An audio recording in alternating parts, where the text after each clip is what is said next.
Hi అండి. నమస్తే. Welcome back to our channel Ashwini kitchen. ఈరోజు అటుకులు ఉప్మా చేసుకుందామండి. అటుకుల్ని వాటర్ వేసి 2 సార్లు కడిగి ఒక 10 నిమిషాలు నానబెట్టుకుంటున్నాను.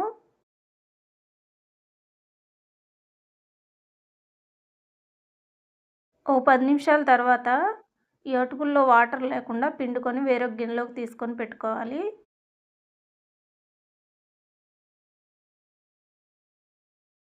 ఇప్పుడు స్టవ్ వెలిగించి కళాయి పెట్టుకొని 3 స్పూన్ల ఆయిల్ వేసుకొని పల్లీలు వేసి వేయించి తీసుకుందాం.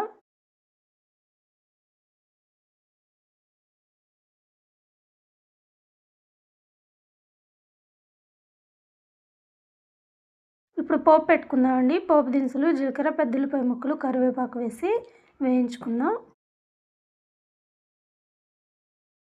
ఇవి కొంచెం వేగాక సన్నగా తరిగిన క్యారెట్ ముక్కలు వేసుకొని వేయించుకుందాం.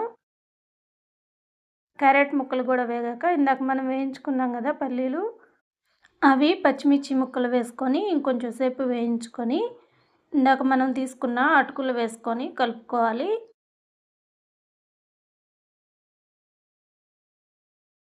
ఇప్పుడు కొంచెం పసుపు, సరిపడినంత సాల్ట్ వేసుకొని ఇంకొకసారి కలుపుకుందాం.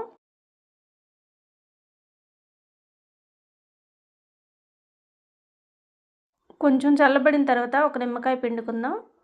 వీడియో నచ్చితే లైక్ చేయండి. ఛానల్ని సబ్స్క్రైబ్ చేయండి.